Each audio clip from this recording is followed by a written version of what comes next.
What's up? What's happening? What is going on, Cantaloupes? Everyone loves to curse out a kicker. Sure, we probably don't know much about how to kick or how difficult it may or may not be, but they're the first players we love to blame during a loss. Make a few $1,000,000 a year just to boot a football through a goalpost. You've practiced it your whole life, so you really can't miss, can you? Apparently you can. I'm Mike Cantalupo, and today we present the 10 most embarrassing field goal misses in NFL history, and a huge shout out to Dayton Brantley for suggesting this video. Number 10, Stephen Gostkowski silences New England. Gostkowski has long been considered one of the best kickers in the NFL, but back in 2012, when facing the woeful Arizona Cardinals, Gostkowski had a chance to win the game with a 42-yard field goal. What happened was quite unpatriot-like. Remember, nobody better than Calais Campbell at blocking field goals. And there is the kick, and the kick is no good. He pulled it over to the left. Okay, 42-yarders aren't total gimmies, but missing not only the goalpost, but the netting on a beautiful sunny day in a must-make situation, that's bad. Number 9, Brandon McManus delays the Broncos' playoff ticket. The Denver Broncos needed a win at home to punch their ticket to the 2015-16 NFL playoffs. Brock Osweiler put together a quality drive that set up kicker Brandon McManus with a chance to be a hero. Now, we don't hear Osweiler and quality drives in the same sentence often, so don't mess this up, Brandon. From 45 for the win. Oh, it's not even close. It missed the net. And we will go to overtime. Wow. Okay, to be fair, he did redeem himself in overtime and get the win. But still. Number 8, Gary Anderson's imperfect season. The 1998 Minnesota Vikings set a ton of records, including the most points scored in a single season. They won 15 games, thanks in large part to their kicker, Gary Anderson, who made all 35 field goal attempts while converting on every single extra point. The Vikings led the Falcons by a touchdown in the final 2 minutes of the NFC Championship game.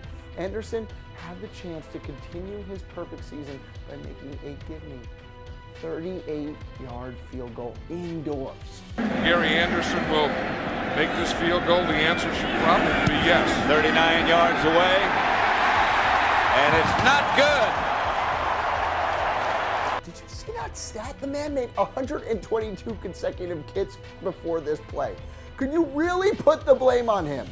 Number 7, Nick Folk loses his job. Just this year, the Buccaneers had a chance to beat the Patriots on Thursday Night Football. The problem is they left the game up to Nick Folk, who couldn't hit anything literally to save his career that night. Does it get there, Jim? Well, it's going to be wide all the way. In this direction at the end of the first half. This kick is wide left.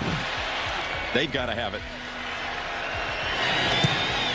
And they don't. Oh, my goodness. Number 6, Mark Mosley's missed gimme. The Browns and Jets squared off in the 1986 AFC Divisional Round. Now, that may seem like an unreasonable sentence with those two teams, but back in the day, it was a classic battle that required overtime. The Browns went on a drive that set up kicker Mark Mosley for an easy win. All he needed to do was make a 22-yarder, and the Browns would head to the AFC Championship game. Right up. This will end it. No, it's no good. The Jets will get the ball back at their 20. Again, got to give credit where credit's due. Mosley ended up having another shot and did end up sending the Browns to the AFC Championship. That was a bad miss, man. Number 5, Lawrence Tynes' giant miss. Everybody remembers the 2007 NFC Championship game.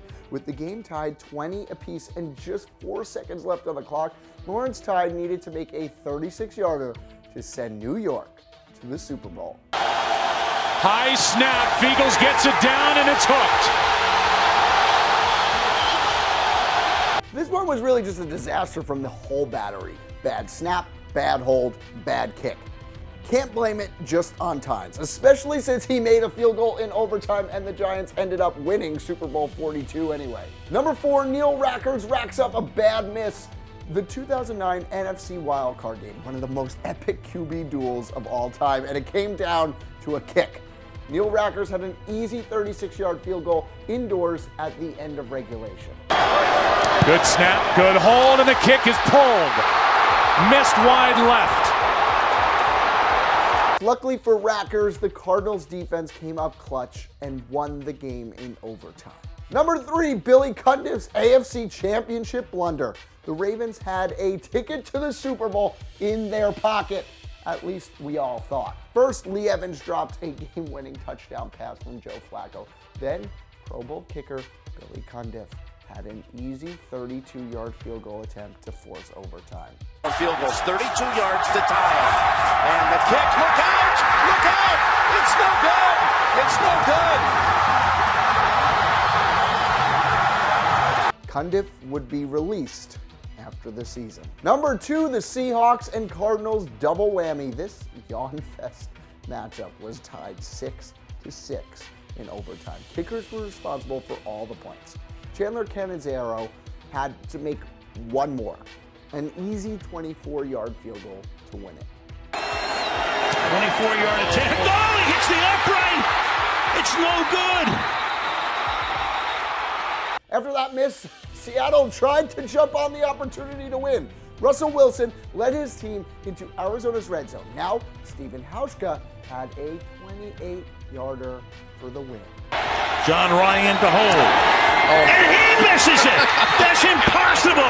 Oh, my God. That is impossible. I'm telling you, there's something inside his brain about this building. Woo! Oh my, the game ended in a tie. What a disaster. Number 1, Blair Walsh. Blair Walsh was among the top kickers in the NFL. Minnesota faced Seattle in the wild card round, trailing 10-9 with seconds remaining. The Vikings set up Walsh with an easy 27-yarder. Walsh had only missed one field goal between 20 and 29 yards in his career. So the Seahawks were doomed. McDermott is the snapper.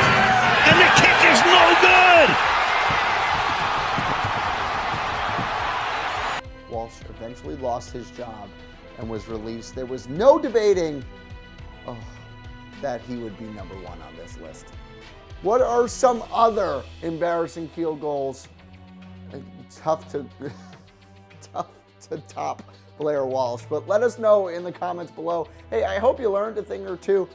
If you did, please make sure to hit the like button, make sure to hit the subscribe button, and turn on those notifications while you're at it. Until next time, I'm Mike Cantalupo. Thanks for watching.